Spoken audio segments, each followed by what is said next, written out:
प्यारे दोस्तों, जैसे कि MP3 वीडियो में केवल आपको वॉइस सुनाई देगा, आप लीड लगाकर अदर वर्क करते हुए भी अपनी तैयारी को लगातार जारी रख सकते हैं। प्यारे दोस्तों, जैसे कि डेवलपमेंट बायोलॉजी चल रहा था, डेवलपमेंट बायोलॉजी में आज हम लोग देखेंगे पाँचवा पार्ट, 5 पार्ट्स। आज हम लोग 5 पार्ट देखेंगे। तो 5 पार्ट में एम्ब्रियोनिक डेवलपमेंट ऑफ एम्फियाक्सस। देखिए, एम्फियाक्सस, फ्रॉग और चिक, ये इसके पहले भी वीडियो इनके अलग अलग बन चुके हैं। प्यारे दोस्तों, इनसे संबंधित जो है डिस्क्रिप्टिव क्वेश्चन थे उनकी चर्चाएं हुई। आज हम वन लाइनर क्वेश्चन वे में चर्चा करेंगे। कुछ ऐसे क्वेश्चन हैं जो वन लाइनर वे में होंगे, उनकी चर्चा हम लोग करेंगे। तो किसके विषय में? एम्फियाक्सस, फ्रॉग और चिक एम्ब्रियो के डेवलपमेंट के से संबंधित क्वेश्चन जो होंगे, आज अधिकतर क्वेश्चन उन्हीं के विषय में रहेंगे। तो हम लोग पहला क्वेश्चन शुरू करते हैं। तो एम्फियाक्सस, फ्रॉग और चिक एम्ब्रियो के डेवलपमेंट की चर्चा आज की वीडियो में होगी, जो वन लाइनर वे में होगी। पहले क्वेश्चन की चर्चा करते हैं। The number of spermatozoa produce from a single primary spermatocyte in frog. देखिए, सिंगल प्राइमरी स्पर्मेटोसाइट से कितने स्पर्मेटोजोआ प्रोड्यूस होते होंगे? अगर एक सिंगल प्राइमरी स्पर्मेटोसाइट है, उससे कितने स्पर्मेटोजोआ प्रोड्यूस होंगे, यही बताया जा रहा है। देखिए प्यारे दोस्तों, दो सिंगल स्पर्मेटोसाइट से जबकि ये 2n के रूप में होता है, यहाँ से क्या होता है? मियोसिस सेल डिवीजन होता है। कौन सा सेल डिवीजन होता है? मियोसिस सेल डिवीजन होता है। तो मियोसिस सेल डिवीजन जब होता है तो प्राइमरी स्पर्मेटोसाइट से क्या बनते हैं? 2 सेकेंडरी स्पर्मेटोसाइट बनते हैं। क्या बनते हैं? 2 सेकेंडरी स्पर्मेटोसाइट बनते हैं। And 2 secondary spermatocyte divide into 4 spermatid. Secondary spermatocyte जो होते हैं वो फिर डिवाइड होते हैं और क्या बनाते हैं? स्पर्मेटिड, मतलब समसूत्री विभाजन होता है। यहाँ पे माइटोसिस सेल डिवीजन होता है और स्पर्मेटिड से बनाते हैं।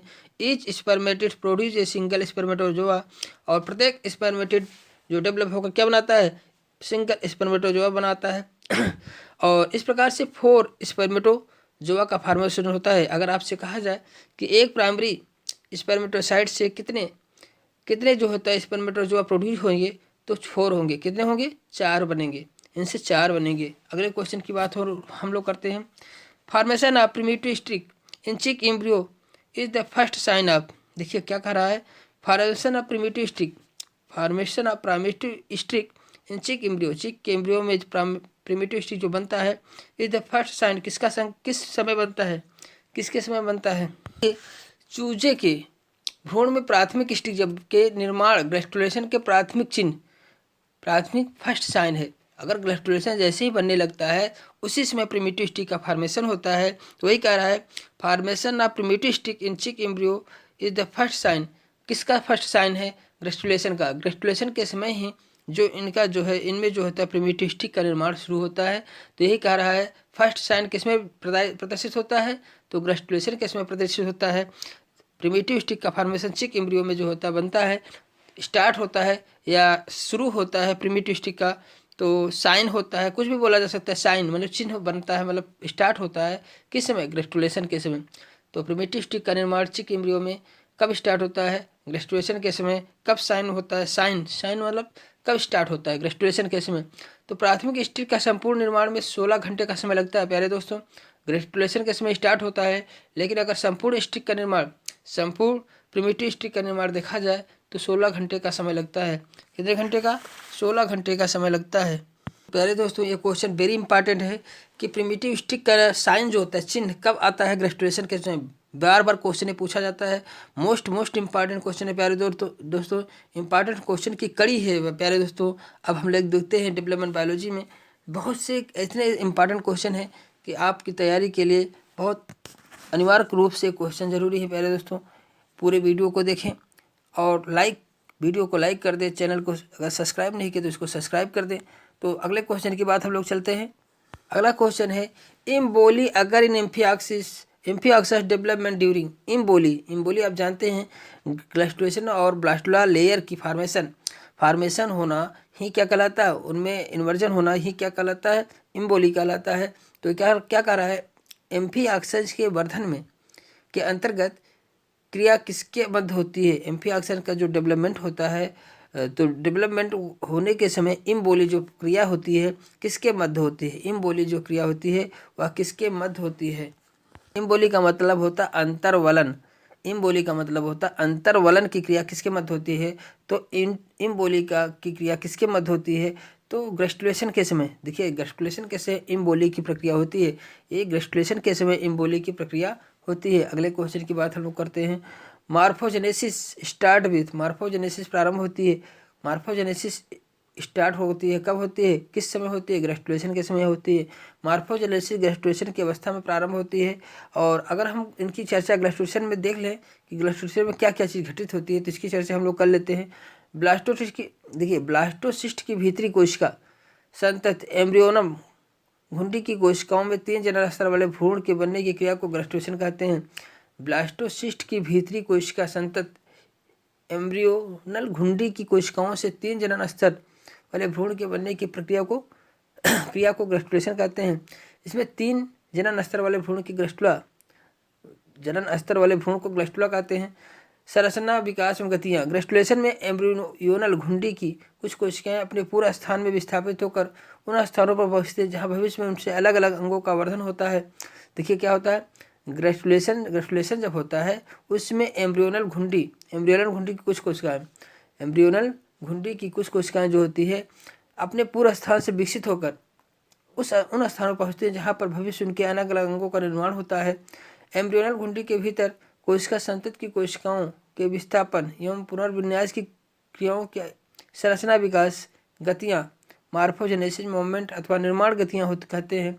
इन गतियों के परिणाम स्वरूप भ्रूण के 3 जनन स्तर बनते हैं, एक्टोडर्म, मेसोडर्म, एंडोडर्म में एक्टोडर्म, मेसोडर्म, एंडोडर्म में ये 3 जो होता है भ्रूण की 3 प्रकार की जनन स्तर बनते हैं। जनन स्तर की कोशिकाओं से भ्रूण के विकास के विभिन्न अंग तंत्रों का विकास होता है। जनन स्तर की कोशिकाओं से जनन स्तर की कोशिकाओं से भ्रूण के विकास के विभिन्न अंगों और अंग तंत्रों का निर्माण होता है, विभिन्न अंगों और अंग तंत्रों का निर्माण होता है। अगला क्वेश्चन है, प्रिमिटिव स्टिक इन चिक इज कंप्लीटेड इन, कितने घंटे में कंप्लीट होता है। अगर आपसे पूछा जाए कि प्रिमिटिव स्टिक का फॉर्मेशन जो होता है, स्टिक का निर्माण जो होता है कितने घंटे में पूर्ण होता है, तो 16 से 18 घंटे में पूर्ण होता है। कितने घंटे में, 16 से 18 घंटे में पूर्ण होता है। और किस स्टेज में होता है, ग्रेस्टुलेशन के समय होता है। किस में, ग्रेस्टुलेशन के समय। अगले क्वेश्चन की बात हम लोग करते हैं। देखिए अगला क्वेश्चन है, central nervous system became visual, कब विजुअल होता है। जैसे एम्ब्रियोलॉजी में जब एम्ब्रियो का डेवलपमेंट होता है तो सेंट्रल नर्वस सिस्टम जो होता है कब विजुअल होता है, चिक एम्ब्रियो में आफ्टर इंक्यूबेशन पीरियड। कि इंक्यूबेशन कितने घंटे का इंक्यूबेशन पीरियड में जो होता है उनमें सेंट्रल नर्वस सिस्टम का निर्माण होता है। तो 36 आवर में 36 घंटों में जो है चिक एम्ब्रियो में जो होता है सेंट्रल नर्वस सिस्टम का विजुअल दिखाई देने लगते हैं इंक्यूबेशन पीरियड में। इंक्यूबेशन पीरियड जो आता है उनमें जो होता है 36 घंटे के बाद 36 घंटे में जो है उनमें सेंट्रल नर्वस सिस्टम दिखाई देने लगता है। अगला क्वेश्चन है, meroblastic cleavage is found in, meroblastic cleavage किसमें पाया जाता है। मीरोब्लास्टिक क्लीवेज बर्ड में पाया जाता है। किसमें पाया जाता है, बर्ड में। मीरोब्लास्टिक जो होता है क्लीवेज किसमें पाया जाता है, बर्ड में पाया जाता है। अपूर्ण क्लीवेज माइक्रो लिस्थल या क्या होता है, मीरोब्लास्टिक क्लीवेज को आप कहिए अपूर्ण क्लीवेज कहिए या मीरोब्लास्टिक क्लीवेज कहिए, तो अपूर्ण क्लीवेज को ही मीरोब्लास्टिक क्लीवेज कहते हैं। माइक्रोलिस्थल और सेंट्रोलिस्थल अंडे में पाया जाता है। मीरोब्लास्टिक क्लीवेज जो होता है माइक्रोलिस्थल जैसे पक्षियों में ज़्यादा एक की मात्रा जिसमें पाई जाती है माइक्रोलिस्थल, और सेंट्रोलिस्थल अंडे में पाया जाता है। इस प्रकार का क्लीवेज पक्षी में पाया जाता है। ध्यान दीजिए पक्षी में पाया जाता है तो मीरोब्लास्टिक क्लीवेज जो होता है पक्षियों में पाया जाता है। आपसे कभी भी क्वेश्चन पूछता है, ऐसे क्वेश्चन बार बार बनते प्यारे दोस्तों। अगले क्वेश्चन की बात करते हैं। अगला क्वेश्चन है, द एम्ब्रियनिक चिक में जो है मेसोडर्म डेवलप होता है, कब डेवलप होता है। मेसोडर्म डेवलप होता है, कब डेवलप होता है। After the formation of primitive stick mesoderm form, जब प्रिमिटिव स्टिक बन जाता है उसके बाद मेसोडर्म का फॉर्मेशन होता है। मेसोडर्म का फॉर्मेशन कब होता है, प्रिमिटिव स्टिक क्या होते हैं, जो एक स्टिक का फॉर्मेशन होता है। मेसोडर्म जो बनता है या ग्रेस्टुलेशन के समय या प्रिमिटिव स्टिक के मेसोडर्म के बाद, प्रिमिटिव स्टिक जो होता है इसके बाद formation of after primitive stick मतलब फॉर्मेशन आफ्टर प्रिमिटिव स्टिक के बाद मेसोडर्म का फॉर्मेशन होता है या ग्रेस्टुलेशन के समय मेसोडर्म का फॉर्मेशन होता है। मेसोडर्म क्या कार्य करता है बताइए। मेसोडर्म जो होता है यह क्या काम करता है। मेसोडर्म जो होता है यह जो है मध्य की लेयर बनाती है, मध्य लेयर बनाती है। जैसे एक्टोडर्म, मेसोडर्म, एंडोडर्म होता है। ठीक है, मेसोडर्म के द्वारा ही क्या बनते हैं, सीलोम का फॉर्मेशन होता है। देखिए प्रिमिटिव स्टिक क्या होता है, देखिए प्रिमिटिव स्टिक के बाद मेसोडर्म का फॉर्मेशन होता है, या ग्रेस्टुलेशन के समय मेसोडर्म का फॉर्मेशन होता है। तो प्रिमिटिव स्टिक है क्या चीज़, या एम्ब्रियो के अंदर जो भ्रूण बनता है उनके अंदर क्या होता है, स्टैंड होता है पोस्टीरियर टू इंटीरियर, मतलब एम्ब्रियो में जो है पोस्टीरियर टू इंटीरियर फैला हुआ होता है, उसी को प्रिमिटिव स्टिक, एक छड़ी के समान, स्टिक में छड़ी होती है तो एक छड़ी के समान स्ट्रक्चर जो है शुरू से मतलब आगे से पीछे से जो पोस्टीरियर पीछे से आगे तरफ क्या होती है, फैली हुई स्ट्रक्चर होती है, उसी को क्या कहा जाता है, प्रिमिटिव स्टिक कहा जाता है। ध्यान दीजिएगा। तो मेसोडर्म का फॉर्मेशन जो होता है, मेसोडर्म जो दूसरी लेयर है, मेसोडर्म जो तीसरी लेयर है, इस दो मेसोडर्म कब बनता है, जब लास्ट में बनता है, ध्यान दीजिए दोनों लेयर के बाद बनता है मेसोडर्म। कब बनता है, जब प्रिमिटिव स्टिक का फॉर्मेशन हो जाता है या ग्रेस्टुलेशन के समय बनता है। अगला क्वेश्चन है, the technique of amniocentesis used for the analysis of the technique of amniocentesis used for the analysis of। अगला क्वेश्चन क्या कह रहा है, the technique of amniocentesis technique जो है use for the analysis of amnio. देखिए the technique of amniocentesis जो एक टेक्निक है यूज फॉर एनालिसिस, किसके एनालिसिस के लिए यूज किया जाता है बताइए। आपसे पूछा जा रहा है कि किसके एनालिसिस के लिए, किसकी जांच के लिए एमनियोसेंटेसिस का यूज किया जाता है। एमनियोसेंटेसिस एम्ब्रियो में यूज किया जाता है, एम्ब्रियो में यूज किया जाता है, तो किसके द्वारा, एमनियोटिक फ्लूइड, एमनियोटिक फ्लूइड की जानकारी प्राप्त करने के लिए एमनियोसेंटेसिस की क्रिया की जाती है। एनालाइज करने के लिए, किसकी एनालाइज करने के लिए, एमनियोसेंटेसिस फ्लूइड की। एमनियोसेंटेसिस एक तकनीक है जिसका प्रयोग एमनियोटिक द्रव के विश्लेषण के लिए किया जाता है। किसके विश्लेषण के लिए, एमनियोटिक द्रव के विश्लेषण के लिए किया जाता है। यह गर्भावस्था के दौरान प्रयोग किया जाता है, यह गर्भावस्था के दौरान प्रयोग किया जाता है। यह एक रूटीन टेस्ट नहीं है, यह एक रूटीन टेस्ट नहीं है और सभी महिलाओं में नहीं किया जाता है।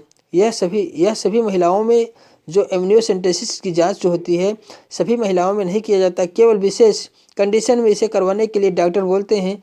इसके बाद स्त्री के गर्भ में पलने वाले शिशु के जेनेटिक स्थिति का पता कर सकते हैं। इसके द्वारा जो है हम जेनेटिक स्थिति का पता करते हैं, स्त्रियों में जेनेटिक स्थिति का पता करते हैं। यह टेस्ट जन्म से पहले बच्चों में संभव रोगों का पता लगाने के लिए किया जाता है। यह जन्म पूर्व रोग पता लगाने की विधि है। जन्म से पहले की रोग पता लगाने की विधि क्या है, एमनियोसेंटेसिस है। एमनियोसेंटेसिस जो है जन्म से पूर्व रोग पता लगाने की एक विधि है। समझिए, या शिशु का जेंडर इसके द्वारा पूर्व रोग का पता लगाने की विधि का समझी जा सकती है कि कोई भी रोग है जो बच्चे की एम्ब्रियो में है वह जन्म से पूर्व पता कर लिया जाए। उसके लिए कौन सा टेस्ट किया जाता है, एमनियोसेंटेसिस का जो एमनियोटिक फ्लूइड की जांच की जाती है उसके द्वारा मालूम की जाती है। यह जन्म पूर्व रोग पता लगाने की एक विधि के तौर पर समझी जा सकती है। जन्म से पहले रोग पता लगाने की एक विधि के तौर पर समझी जा सकती है एमनियोसेंटेसिस प्रक्रिया, जिसमें शिशु का जेंडर भी पता लग सकता है। एमनियोसेंटेसिस फ्लूइड के द्वारा शिशु के जेंडर का भी पता लग सकता है। अगला क्वेश्चन है, इन चिक ऑफ द फोइटल मेम्ब्रेन जो होता है विच डेवलप एज ए सोमेटोप्ल्यूर से कौन सी मेम्ब्रेन डेवलप होती है, सोमेटोप्ल्यूर से कौन सी मेम्ब्रेन डेवलप होती है, एमनियन क्या होती है, एमनियन डेवलप होता है। देखिए इसमें जो है सोमेटोप्ल्यूर से जो होता है एमनियन और कोरियन दोनों डेवलप होते हैं। जबकि अगर कहीं ऑप्शन में एमनियन दिया है तो केवल एमनियन को करेंगे, अगर कोरियन एमनियन दोनों साथ में दिया है तो आपको दोनों पे क्लिक करना है कि सोमेटोप्ल्यूर से जो है एमनियन और कोरियन दोनों डेवलप होते हैं। अगर केवल सिंगल वन एमनियन दिया है या कोरियन दिया है, कोलेक दिया है, तो आपको ऑप्शन में दिया है तो केवल एमनियन को लगाएंगे या कोरियन को लगाएंगे, ऑप्शन में से कोई एक। अगर दोनों दिया है तो जिस ऑप्शन में दोनों रहेंगे उसको लगाना है। तो इसके बाद अगले क्वेश्चन की बात करते हैं। तो सोमेटोप्ल्यूर की बात चर्चा आगे भी हुई है एक आध क्वेश्चन में। सोमेटोप्ल्यूर क्या है, सोमेटोप्ल्यूर से जैसे कोरियन एमनियन डेवलप होते हैं मेम्ब्रेन, तो सोमेटोप्ल्यूर क्या है, ए लेयर ऑफ टिश्यू है। क्या है, a layer of tissue is in A vertebrate vertebrate embryo में जो है एक लेयर होती है टिश्यू की, उसी को क्या कहते हैं, सोमेटोप्ल्यूर कहते हैं। सोमेटोप्ल्यूर जो होता है comprising the ectoderm and the outer layer of mesoderm, comprising करता है, तुलनात्मक करता है ectoderm and the outer layer of mesoderm. इनके द्वारा ही जो होता है एमनियन और कोरियन का डेवलपमेंट होता है, जो क्या है, सोमैटोप्ल्यूर एक टिश्यू की एक लेयर होती है जिसके द्वारा ही एमनियन और कोरियन का डेवलपमेंट होता है। अगला क्वेश्चन है, at the beginning of the cleavage in frog the ratio of nucleus to the cytoplasm of blastomere is. देखिए, बिगनिंग ऑफ क्लीवेज जब होता रहता है उस समय न्यूक्लियस का विभाजन जो है न्यूक्लियस का विभाजन किस प्रकार का होता है, न्यूक्लियस का विभाजन किस प्रकार का होता है, यही बोला जा रहा है। Cleavage in a term use, एक टर्म है, क्लीवेज क्या है, एक टर्म है। जाइगोट के बाद जो विभाजन होता है ब्लास्टुला के कंडीशन तक, उसी को क्लीवेज कहा जाता है। उसको क्या कहा जाता है, क्लीवेज कहा जाता है। तो उस समय क्या होता है, देखिए जिस समय क्लीवेज होता रहता है, विदलन होता रहता है, उस समय जो होता है न्यूक्लियस की हाई क्वालिटी होती है, वेरी हाई तेज न्यूक्लियस बहुत तेजी से विभाजन होता है। बट साइटोप्लाज्म अपेक्षा किसके, साइटोप्लाज्म की अपेक्षा जो होता है न्यूक्लियस का लेवल क्या होता है, हाई होता है। न्यूक्लियस बहुत तेज़ी से विभाजित होता है। जैसे 16 से 32 सेल बनते हैं तो न्यूक्लियस उसमें जो होता है स्लाइटली बहुत तेज़ी से विभाजित होता है। Somatic cell became micromere divided rapidly, मतलब इसमें क्या होता है, माइक्रोमियर की जो है बहुत तेज़ी से डेवलप होते हैं। अगर क्या सोमैटिक सेल में देखा जाए डिवीजन, तो माइक्रोमियर जो होते हैं बहुत रैपिडली डिवाइड करते हैं और मेगामियर बहुत स्लो डिवाइड करते हैं। लेकिन ये ध्यान दीजिए, क्लीवेज के समय जो है न्यूक्लियस की मात्रा क्या होती है, साइटोप्लाज्म की अपेक्षा क्या हो जाती है, अधिक हो जाती है। अगले क्वेश्चन की बात हम लोग करेंगे। अगला क्वेश्चन है, holoblastic cleavage is not found in. Holoblastic cleavage किसमें नहीं पाया जाता है, तो किसमें नहीं पाया जाता है इसकी बात करना है। एम्फिऑक्सस में होलोब्लास्टिक क्लीवेज पाया जाता है, फ्रॉग में होलोब्लास्टिक क्लीवेज पाया जाता है, चिक एंड एम्फीबियन में भी होलोब्लास्टिक क्लीवेज पाया जाता है। कुछ चिक में और एम्फीबियन में, सभी एम्फीबियन में होलोब्लास्टिक क्लीवेज पाया जाता है, एम्फिऑक्सस में और फ्रॉग में। इसमें जो होता है क्या, होलोब्लास्टिक की क्लीवेज पाया जाता है। लेकिन जो होता है किसमें, holoblastic cleavage is not found in चिक में जो है होलोब्लास्टिक क्लीवेज नहीं पाया जाता है। देखिए, चिक एंड एम्फीबियन अगर दो के सामूहिक रूप दे दिया, एम्फिऑक्सस, चिक एंड एम्फिऑक्सस दे दिया, एम्फिऑक्सस में होलोब्लास्टिक की क्लीवेज पाया जाता है, लेकिन कुछ चिक में भी होलोब्लास्टिक क्लीवेज पाया जाता है। इसलिए चिक एंड एम्फिऑक्सस का दो है ऑप्शन में, एक में चिक एम्फिऑक्सस लगा हुआ, एक चिक लगा हुआ, तो चिक केवल जो इसमें है वही आपका सही होगा। चिक में होलोब्लास्टिक क्लीवेज नहीं पाया जाता, मतलब चिक में होलोब्लास्टिक क्लीवेज नहीं पाया जाता। जबकि एम्फिऑक्सस, फ्रॉग और एम्फिऑक्सस फ्रॉग, चिक और फ्रॉग, एम्फिऑक्सस में देखिए एम्फिऑक्सस, फ्रॉग, चिक के साथ एम्फिऑक्सस लगा दिया गया तो एम्फिऑक्सस में पाया जाता है होलोब्लास्टिक क्लीवेज, और चिक लगा दिया गया तो मतलब है कि आप कह सकते हैं कि ये ऑप्शन भी नहीं सही होगा। चिक जो होता है, चिक में जो है ये होलोब्लास्टिक क्लीवेज नहीं पाया जाता, जबकि इनमें पाया जाता है। एम्फिऑक्सस में पाया जाता है, फ्रॉग में पाया जाता है, इनमें पाया जाता है, लेकिन चिक में जो है इनमें होलोब्लास्टिक क्लीवेज नहीं पाया जाता। होलोब्लास्टिक क्लीवेज में कैसे होता है कि ऊपर से एक लॉन्गिट्यूडिनल काट होती है जो एग में पाई जाती है, वो होलोब्लास्टिक क्लीवेज होता है। होलोब्लास्टिक क्लीवेज जैसे पाया जाता है एम्फिऑक्सस में पाया जाता है, फ्रॉग में पाया जाता है, लेकिन चिक में जो पक्षियों में जो है कंडीशन नहीं पाई जाती होलोब्लास्टिक क्लीवेज, इसमें मीरोब्लास्टिक होता है, होलोब्लास्टिक इसमें नहीं पाया जाता है। अगले क्वेश्चन की बात हम लोग करेंगे। The oocytes on branchiostoma are said to be. उस साइड ऑफ ब्रैनकियोस्टोमा को क्या कहा जाता है, ब्रैनकियोस्टोमा के उस साइड को क्या कहते हैं, ओलिगोलिस्थल। मतलब ब्रैनकियोस्टोमा के उस साइड को क्या कहा जाता है, ओलिगोलिस्थल कहा जाता है।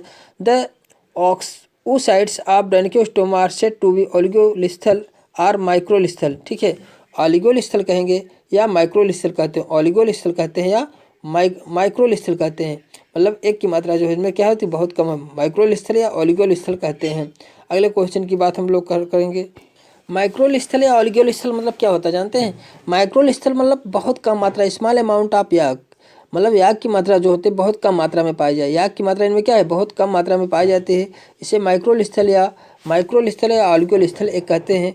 यह किसमें, ब्रैनकियोस्टोमा पर कह रहा है कि ब्रैनकियोस्टोमा में किस प्रकार का एक पाया जाता है, स्मॉल अमाउंट में याक पाया जाता है, इसलिए ओलिगोलिस्थल या माइक्रोलिस्थल एक इसे कहते हैं, ओलिगोलिस्थल या माइक्रोलिस्थल एक कहते हैं। अगला क्वेश्चन है, temperature change in the environment effect most of animals which are.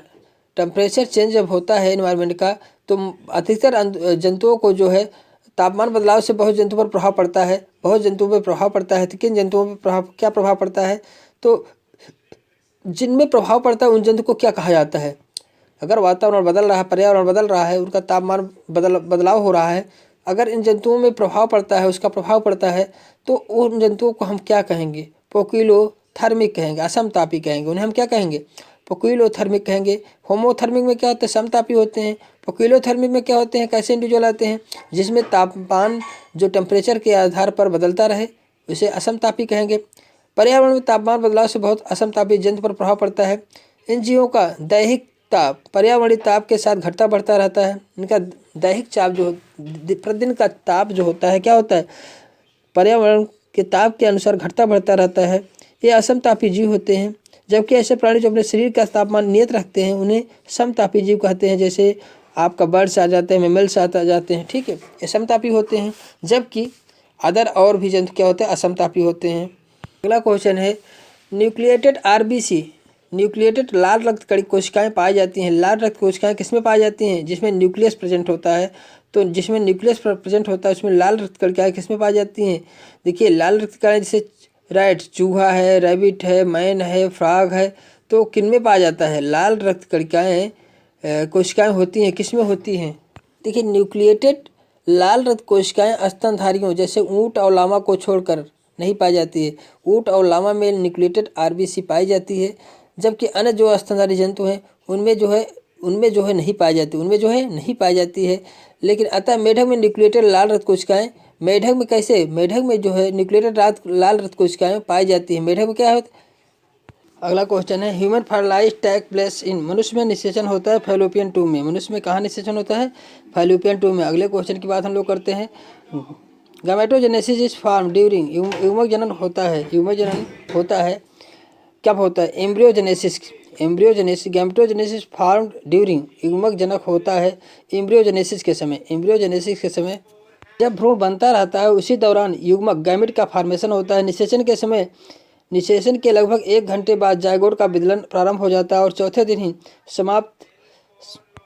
Gametogenesis में जो होता है गैमेट का फॉर्मेशन होता है एम्ब्रियोजेनेसिस के समय। अगर भ्रूण में देखा जाए तो एम्ब्रियोजेनेसिस के में, जैसे फीमेल भ्रूण में जो होते हैं एम्ब्रियोजेनेसिस के समय ही गैमेट का फॉर्मेशन हो जाता है। तो गैमेटोजेनेसिस या एम्ब्रियोजेनेसिस दिया है, तो उनमें से एम्ब्रियोजेनेसिस लगाना है प्यारे दोस्तों। इस प्रकार से आज का जो सभी क्वेश्चन पूरे हुए। तो प्यारे दोस्तों, ये वीडियो अच्छा लगा हो तो लाइक करें, चैनल को सब्सक्राइब कर दें। Okay, thank you for watching video, bye.